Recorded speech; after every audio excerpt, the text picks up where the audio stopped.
A man walks out of a bank on Wall Street.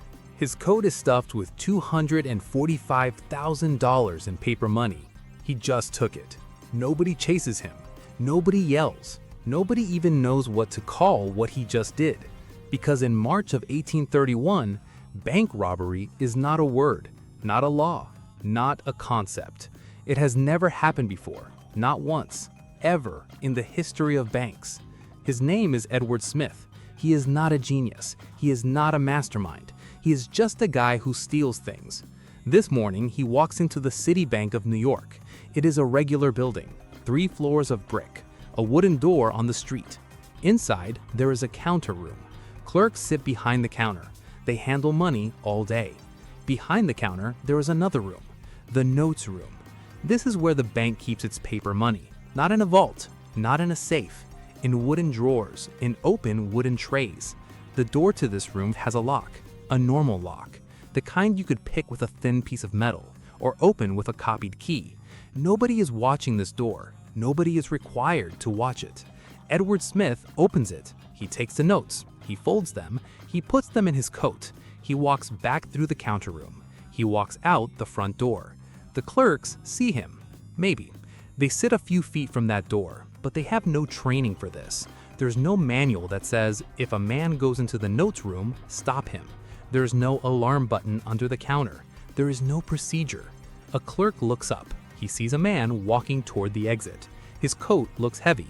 The clerk looks back down at his ledger because there is literally nothing in that ledger that tells him what to do. Outside, on Wall Street, people see Edward Smith walk past. His coat is bulging. But banknotes in 1831 are not small bills. They are big sheets of paper, stiff, handwritten, signed by the bank president. A man leaving a bank with papers is not suspicious. It is normal. Nobody has ever seen a bank robbery, so nobody has ever missed a bank robbery happening right in front of them. You cannot spot something your brain does not know exists. Inside the bank, someone finally opens a drawer. They count. Money is gone. A lot of money. Now what? There is no phone. There is no police department. New York City will not get a real police force for 14 more years.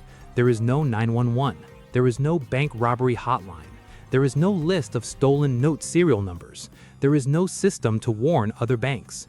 The clerks run into the street. They ask people, "Did you see a man with papers?" This is their investigation. This is all they have.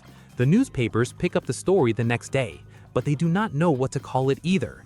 They write daring robbery. They write gross larceny. Those words could mean stealing a horse. They could mean stealing a coat. There is no word that means stealing from a bank, because no one has needed that word before. People read the paper. They think it is a crazy one-time thing. Banks are solid. Banks are permanent. Banks do not get robbed. That idea feels wrong, like watching water flow uphill. Edward Smith gets caught a few days later. He tries to spend some of the stolen notes. Someone recognizes him. The police, as such they are, arrest him. Now he goes to court, and the court has a problem. There is no law against robbing a bank. That law does not exist, so they charge him with grand larceny, the exact same charge as stealing a watch or a sack of flour. The judge sentences him to 5 years in Sing Sing.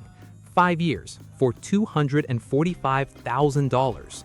The judge has no guideline. He has no previous case. He just picks a number. But here's what actually mattered. Before this morning, no bank in the world had been robbed. After this morning, every bank in the world had to face a question. What stops the next guy?